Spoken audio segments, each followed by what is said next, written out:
Hello students, welcome to my YouTube channel Anant mathematics. Student, इस video में हम बात करेंगे question number 6 exercise number 9.1 class 10th NCERT math. तो student, statement of some number 6, a 1.5 metre tall boy, एक लड़का है जिसकी हाइट है हमारे पास 1.5 मीटर। ध्यान दें, ए 1.5 मीटर टॉल बॉय, एक 1.5 मीटर टॉल मतलब हाइट वाला लंबा बॉय है, लड़का है, is standing at some distance from a 30 metre tall building. ठीक है, वो एक 30 मीटर टॉल बिल्डिंग से कुछ दूरी पर खड़ा है। ध्यान दें, जिस तरह की मैंने डायग्राम में शो कर रखा है, ये हमारे पास 30 मीटर टॉल बिल्डिंग है। ओके स्टूडेंट्स, हमारे पास क्या है ये? ठीक है, यहाँ से यहाँ तक जो हमारे पास है ये 30 मीटर टॉल बिल्डिंग है। ओके, तो इस बिल्डिंग से कुछ दूरी पर एक लड़का खड़ा है। ये रहा लड़का, बॉय मैंने लिखा हुआ साथ में। ठीक है, तो इस बिल्डिंग से कुछ दूरी पर एक लड़का खड़ा है। इस लड़के की हाइट कितनी है? 1.5 मीटर। ओके, ये हमारे पास ग्राउंड लेवल है। ठीक है, ये हमारे पास ग्राउंड है। ग्राउंड के इस साइड पर मैंने बनाई है बिल्डिंग, यहाँ से लेकर यहाँ तक बिल्डिंग की हाइट है। ठीक है, जो कि 30 मीटर है। ठीक है, ध्यान देना, ये रॉन्ग लिखा हुआ है यहाँ पर, 30 मीटर, राइट। तो यहाँ से लेकर यहाँ तक टोटल जो बिल्डिंग की हाइट है वो कितनी है? 30 मीटर है।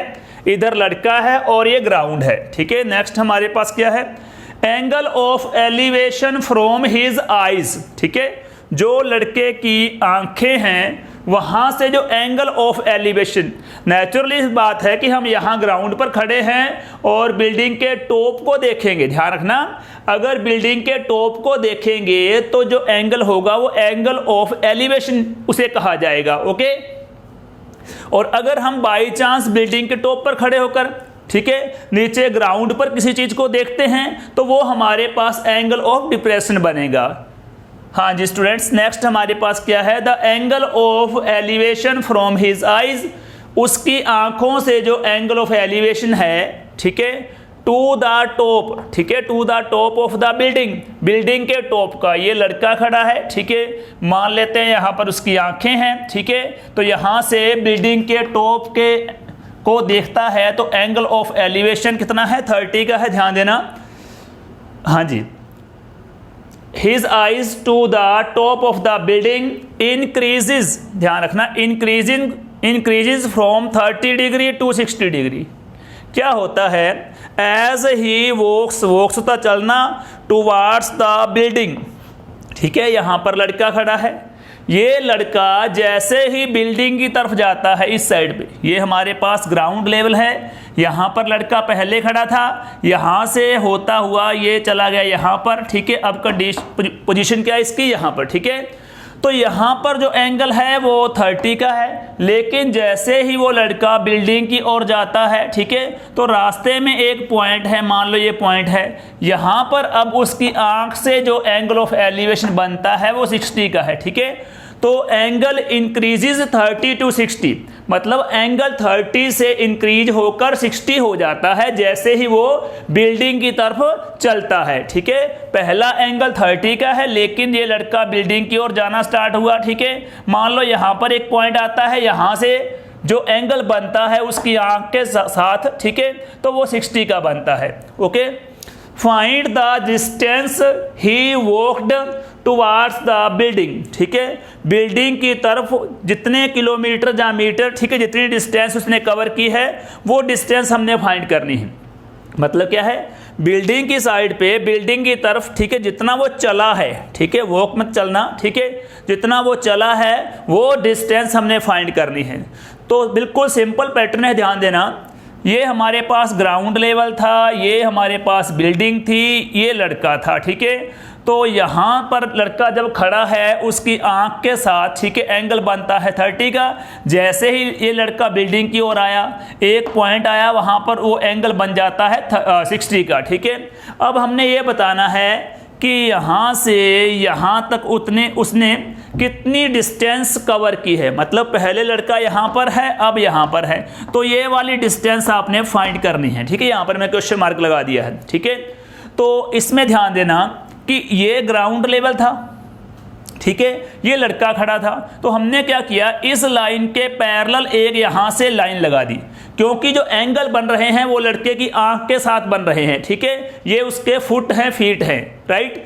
तो ये पैरेलल लाइन लगा दी है, पहले एंगल 30 का है, अब एंगल 60 का है। ठीक है, तो पहले लड़का यहाँ पर था, अब यहाँ पर है। ठीक है, तो मतलब ये डिस्टेंस कवर की है, ये डिस्टेंस किसके इक्वल है, ए बी के इक्वल। मतलब आप लोगों ने इसमें ए बी फाइंड करना है, ध्यान देना, ए बी जो डिस्टेंस है वो फाइंड करनी है। ठीक है, तो ध्यान दे कैसे करेंगे, पहले आप लोग ट्राइंगल ए सी डी लेंगे, ध्यान देना, ट्राइंगल ए सी डी में क्या करेंगे, ए सी फाइंड कर लेंगे, फिर ट्राइंगल बी सी डी में आप लोग बी सी फाइंड कर लेंगे, ए सी में से बी सी को माइनस करेंगे तो ए बी आ जाएगा, मतलब जो डिस्टेंस उसने कवर की है वो आ जाएगी। ठीक है, इसमें एक बात और ध्यान रखना, जो हमारे पास बिल्डिंग की हाइट है, ठीक है, वो 30 मीटर है, वो यहाँ से मेजर होगी। ठीक है, मतलब क्या है, ग्राउंड लेवल से 30 है। ठीक है,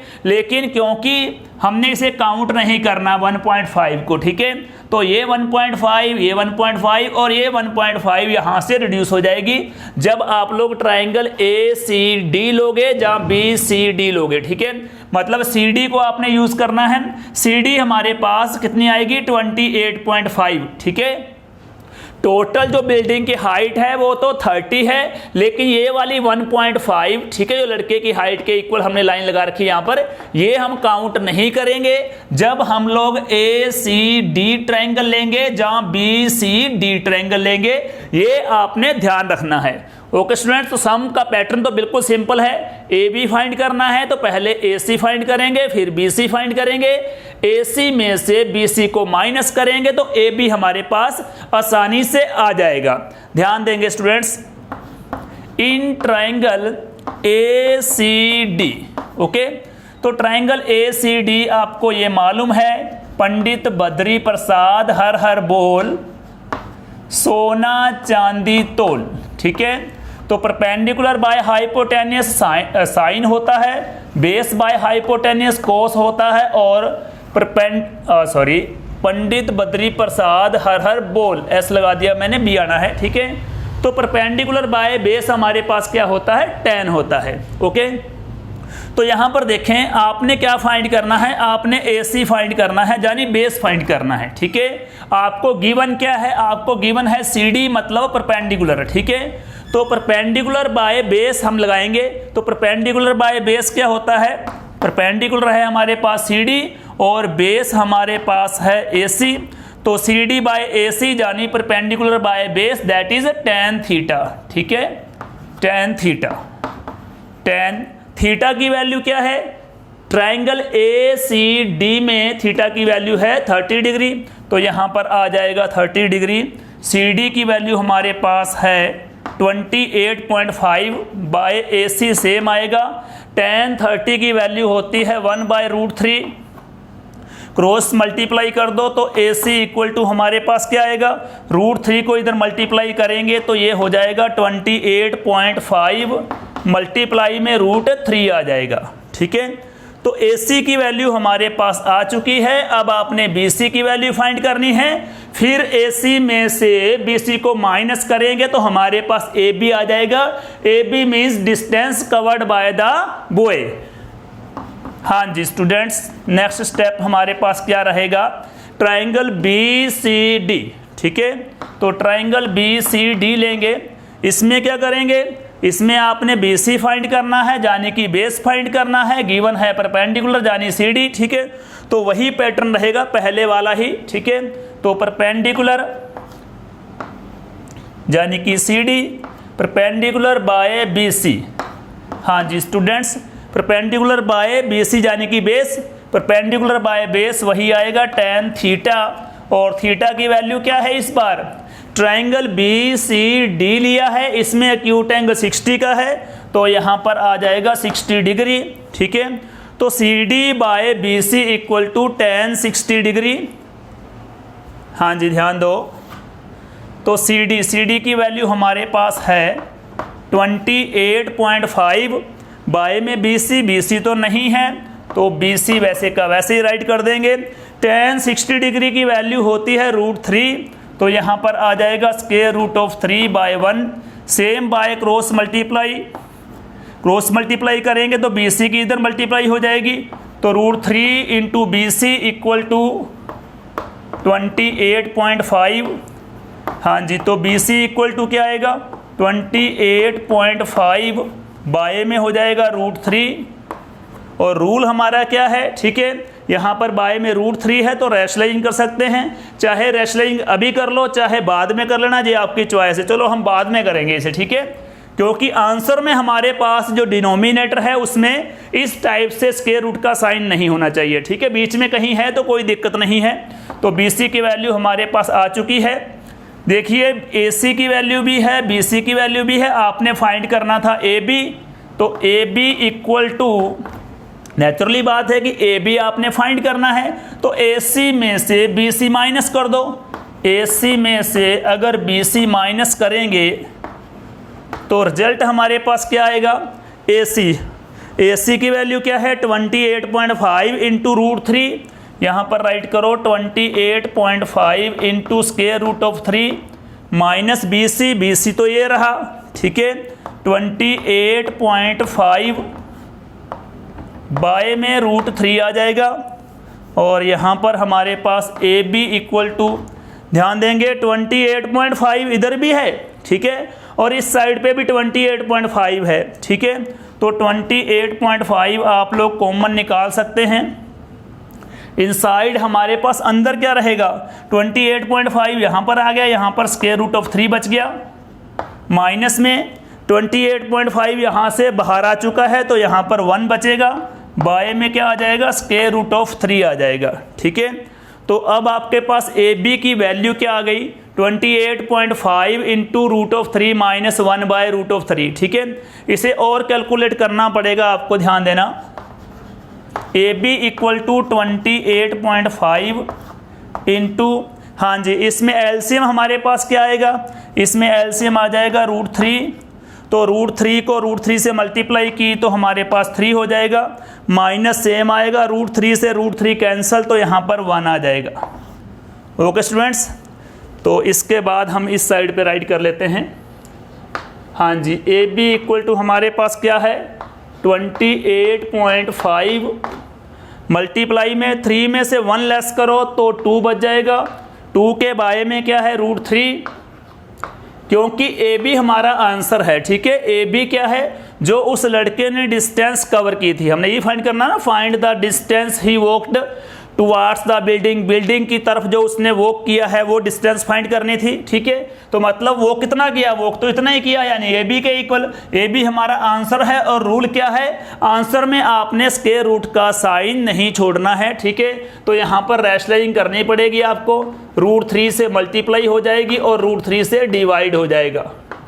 ओके, तो ये क्या बन जाएगा 28.5 को जब हम 2 से मल्टीप्लाई करते हैं तो ये होगा हमारे पास 57, ठीक है, इंटू में √3 सेम आ जाएगा, और बाय में √3 इंटू √3 ये बन जाएगा 3, ठीक है। दोबारा देखें, 28.5 को मैंने 2 से मल्टीप्लाई की, इसका डबल कर दिया 57 हो जाएगा, √3 वैसे का वैसे ही, √3 को √3 से मल्टीप्लाई कर देंगे तो 3 आ जाएगा, ये कैंसिल हो जाएंगे, यहाँ पर आ जाएगा 19। हाँ जी, तो हमारे पास आंसर क्या आ गया 19 इंटू √3। यहाँ पर आपने ये बात ध्यान रखनी है कि बाई चांस आपको स्टेटमेंट में √3 की वैल्यू दे रखी है, ठीक है, 1.73 वगैरह, ठीक है, तो वो वैल्यू आपको फिल करनी पड़ेगी यहाँ पर। और अगर ये वैल्यू नहीं दे रखी है √3 की तो आपको वो वैल्यू फिल करने की ज़रूरत नहीं है। ओके स्टूडेंट्स, तो ये हमारे पास आंसर आ गया इसका। इसे लास्ट में आपने राइट करना है तो यहाँ पर कर सकते हैं, यहाँ पर कर लेते हैं, चलो। हाँ जी, hence the required distance covered by the boy. हाँ जी, इस, हाँ जी, जो उस लड़के ने डिस्टेंस कवर की है वो हमारे पास डिस्टेंस क्या थी, ये वाली थी ना, ये ए बी के इक्वल और ए बी की वैल्यू आपने ये निकाल रखी है। ठीक है, ये वैल्यू क्या है 19√3 मीटर। ओके स्टूडेंट्स, तो ये था हमारे पास सम नंबर 6 एक्सरसाइज नंबर 9.1। फिर से एक बार देखो, सम बिल्कुल सिंपल है और 2021 के हिसाब से मैं इस सम को मोस्ट एक्सपेक्टेड सम मानता हूँ, एग्जाम में श्योर आएगा, ध्यान रखना ये। ठीक है, तो कॉन्सेप्ट हमारे पास क्या है कि ये ग्राउंड है, यहाँ पर एक लड़का खड़ा है, बस लड़के की हाइट दे रखी है 1.5। ठीक है, बाई चांस लड़के की हाइट को हम लोग यहाँ से निकाल दें, ठीक है, तो सम में डिफरेंस क्या आएगा ये ध्यान रखना। उस केस में क्या होगा, जो ग्राउंड है ना वहीं से एंगल को हम मेजर करेंगे। हालांकि ऐसा पॉसिबल नहीं है, लेकिन अगर लड़के की हाइट इंक्लूड नहीं कर रखी है, ठीक है, तो ऐसे ही करना पड़ेगा। और अगर लड़के की हाइट आपको दे रखी है, ठीक है, तो लड़के की हाइट को आपको निकालना पड़ेगा। यानी कि ये ग्राउंड है तो इस ग्राउंड लेवल के पैरेलल यहाँ पर लाइन लगानी पड़ेगी आपको। ठीक है, पहले लड़का यहाँ पर खड़ा है तो इसकी आंख के साथ 30 का एंगल बना। जैसे ही लड़का यहाँ से यहाँ पर आया, ये एंगल इंक्रीज होकर 60 का हो गया। और ये बिल्डिंग थी, ग्राउंड से इसकी हाइट 30 है, 30 मीटर। ठीक है, क्योंकि ये 1.5 मीटर इन ट्रायंगल में काउंट नहीं होगा, तो इसको हमें निकालना है 1.5 को, तो ये बच जाएगा 28.5। ओके, टोटल ये 30 ही है। इसके बाद आपने फाइंड ए बी करना है, तो पहले ए सी डी ट्रायंगल लेकर ए सी निकालेंगे। कैसे, perpendicular by base that is tan theta. ठीक है, तो ऐसा करने पर हमारे पास ए सी की वैल्यू आ जाएगी। इसके बाद ट्रायंगल बी सी डी लेकर बी सी निकालेंगे, सेम फार्मूला। ठीक है, परपेंडिकुलर बाय बेस, ठीक है, दैट इज tan 60 डिग्री आ जाएगा यहाँ पर। तो इस तरह से हमारे पास बी सी आ जाएगा। फिर आपने ए बी फाइंड करने के लिए ए सी में से बी सी को माइनस करना है। ठीक है, ये ए सी में से बी सी को माइनस किया, इसके बाद ये कॉमन आने के बाद थोड़ी बहुत कैलकुलेशन है और ये लास्ट में आपके पास आंसर आ जाएगा। ओके स्टूडेंट्स, आई होप कि आप लोग ये सम ध्यान से कर लेंगे। Okay students, all the best, thank you so much.